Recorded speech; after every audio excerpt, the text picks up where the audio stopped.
Okay, so let's have a little look at driving forwards into a parking bay and then reversing back out if you are asked to do this manoeuvre on your Part 2 test. Now, in my experience, the examiner will guide you towards a car park they would like you to use and then direct you to an area of the car park that they would like you to manoeuvre your car into a bay. Now, whilst theoretically they could ask you to manoeuvre your car in between parked vehicles on either side of you, again, in my experience, to help them manage risk effectively, they will use an area of the car park that tends to be pretty quiet and empty. So it's likely that you're going to have quite a few empty bays to choose from. Now, of course, it's entirely up to you which bay you choose. You could either drive forwards into a bay on the left or into a bay on the right. You don't need to nominate the bay that you're going to use, and indeed you don't need to end up necessarily in the bay that you intended to get into. Really, all the examiner is looking for is nice, smooth car control, the car to end up in the bay with all four wheels within the white lines, the car not poking out either at the front or the back outside of the parking bay, and absolutely critically that you are aware of your surroundings before you start the exercise, through the exercise, and then when you're reversing back out again and then setting off back out onto the open road. Okay, safety is absolutely paramount. So even though you may be using a very quiet area of the car park, don't let that trick you into thinking that your observations aren't important. They absolutely are, and you will fail your driving test, your Part 2 test, if you don't carry out your observations correctly. Okay, now given that you are a full license holder and an experienced driver, let's not go into huge depth and detail as to how you do this.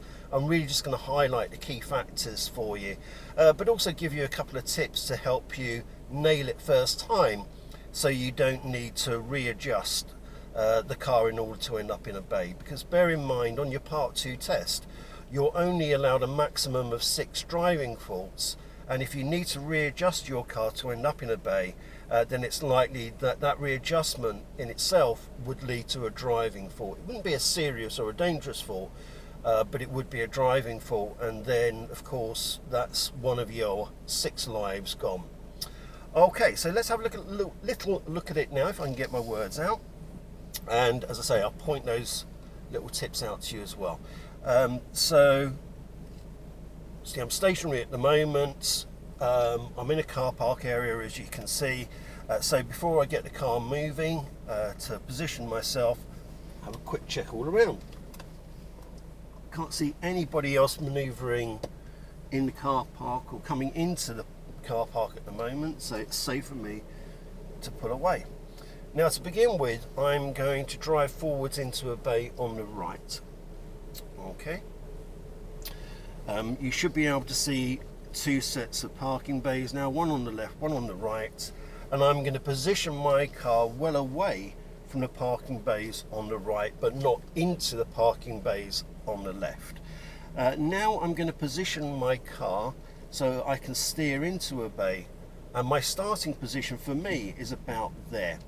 Now, if you notice when you have a look at the image on camera, you'll notice the first line of the parking bay that I'm going to use comes into the car and disappears just under my wing mirror here. Okay, it may be slightly different for you depending on the car that you're using, your height, your seating position, etc., but it's going to be sort of there or thereabouts. Okay, it may be back here somewhere, maybe a little bit further forward. For me, it's about here. Okay, now before I get the car moving again, I'm going to check all around, make sure it's completely safe, and then I'm going to maneuver the car very, very slowly forwards and starting to steer to full lock straight away. Now, if I had a look down at my digital speedo, the car isn't actually even registering 1 mile an hour, and that's fine. The examiners are more than happy for you to do this really slow. So you've still got time to carry out those all-round checks and then readjust your steering if needed, so you then end up within the bay and you're nice and straight and all four wheels are completely within the lines. Now if I look under my door mirror again here, I can see the white line that forms the back of all of the parking bays again is coming just under that door mirror there, so the same reference point for me. If I wasn't 100% sure whether I was in or not, and it wasn't possible for me to use my wing mirrors, maybe I had a parking bay directly behind me that was absolutely in line with this one, then I'd be able to pick that up in my wing mirrors, but that might not be applicable to you. Also, unlike this car park, you may not have parking bays directly in front of you that are also lined up with the bay that you're trying to get into. So it may not necessarily be possible for you to use other parking bays in front and behind to gauge whether you're actually in the bay or not. And if you're in any doubt, then check. Important thing though, it's neutral, handbrake on first, look over your blind spot and then crank the door open using the Dutch reach technique, and then you can clearly see there's a nice gap between me and the white line on my side, and therefore I know there's a nice gap between hand side of the car and the left line of the parking bay. Okay, so having brought the car to a stop and secured it, the examiner will then direct you to reverse back out of the bay, pointing the car either to the left or the right.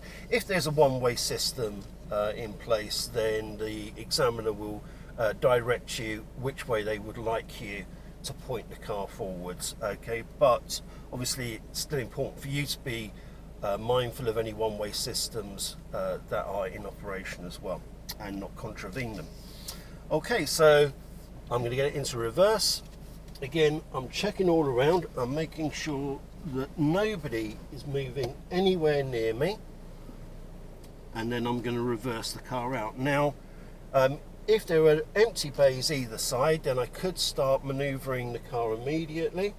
But if there aren't empty bays, then you're going to need to back the car out pretty much in a straight line until you get the front of the car almost out of the bay, and then you can full lock steer, so you're easily clearing a vehicle that might be on either side of you.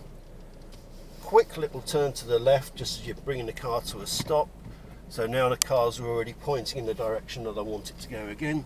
Another quick check all around and then moving away safely. Okay, so that is driving forwards into a bay on the right. Now let's have a look at driving forwards into a bay on the left. It's pretty much identical, other than the fact that your starting position is going to be well away from the bay that you want to drive forwards into. And again, I'm going to come to a stop when the first line of the parking bay that I'm getting into disappears sort of just under the door mirror on the left hand side. Again, having a quick check all around, making sure it's safe, nobody's maneuvering anywhere near me, and then full lock steering straight away, again keeping the speed of the car incredibly slow. Even if you could do it a lot quicker, my advice would be don't make life harder for yourself than you need to. Okay, and now in this instance, because I know all of the parking bays behind me are lined up with the ones that I'm getting into, if I look into my my right and my left hand door mirror, then I can see there's a nice gap between me and the white lines on either side, so no need for me to crank my door open and have a look. I know for sure that I'm in, and I also know I've gone far enough forward in the bay because the back of the bay here, which is formed by the curb, again disappears just under my door mirror here. Okay, and then again to reverse out, quick check all around, making sure it's completely safe. This time I'm going to angle the car straight away because I've got empty bays on either side. And that's perfectly acceptable. Keep checking. And again, another quick check all around just to make sure it's safe before I get the car moving again. Okay, so I hope that helps. And as always, go out and have a practice whenever you can. The more you do it, the easier it'll get. And don't forget to leave any comments or queries in the boxes below, and we'll get back to you ASAP. Okay, cheers, bye.